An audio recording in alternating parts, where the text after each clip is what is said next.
Hello students, hope you all are doing well.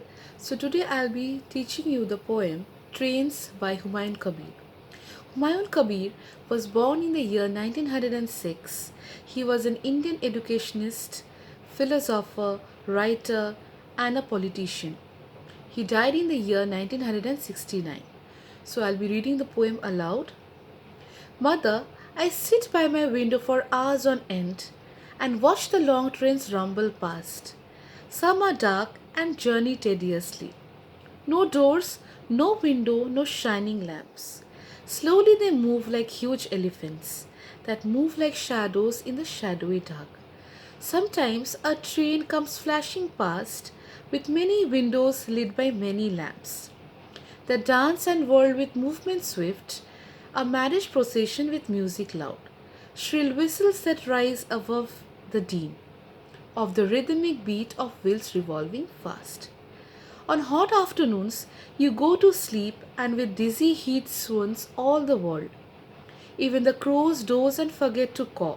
The dog lies in the shade with hanging tongue.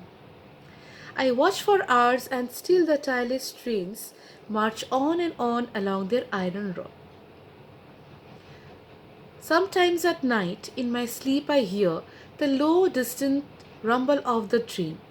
I rub my eyes and sit upon my bed, and beneath the light of the flickering moon moves a long, shadowy outline far away, like a huge serpent crawling through the night. Where do all these trains go day and night? You say they bore their way through hills. They roar over bridges across mighty streams. They crash through forests and vast plains. But at the end of their restless journeyings, where do they go and finally rest? So, the poem Trains is about a little child who is very fond of trains that pass under his window. He is filled with wonder seeing their shape, speed, lights, and restlessness, and asks his mother about each train that passes by. The poem is therefore about different kinds of trains and his reaction on seeing them. In the first stanza, the child sees a train without any windows, which is actually a goods train, and he compares the train with that of an elephant. Just as an elephant is huge. Similarly, the goods train moving and covering his journey in a tedious way moves in a dark shadow. In the second stanza, the child again sees a passenger train, and hence this train has doors and windows, and the light inside the train looks from far as if some shining lamps are passing the way. The train whizzes past and appears as if there is a marriage, and the train moving is a procession which is decorated and looks beautiful and shining.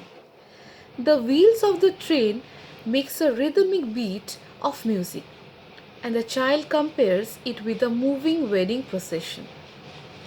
In the third stanza, the child presents the world as sleepy and tired, as it is a hot season and everybody is down with heat.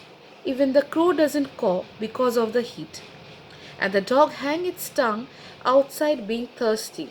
But even in this scorching hot day, the child's amusement needs no retirement, and he watches the trains passing by continuously in that hot, sunny afternoon.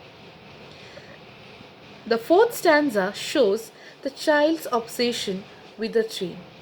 The child is so obsessed that he even when gets up in the night by sometimes hearing the rumbling of the train, he sits up on his bed and in the middle of the night rubs his eye and looks outside the window amidst the dim light of the moon to find the train moving on the iron rods, which just looks like a serpent. Finally, the child's sympathy pours in the form of question. In the final stanza, he ponders over the fact that where all these trains go, after all, After covering all the distances on road, crossing mighty streams and by going past the hills, the destination of these tired trains are still unknown to the child. I hope you all understood the poem. Thank you.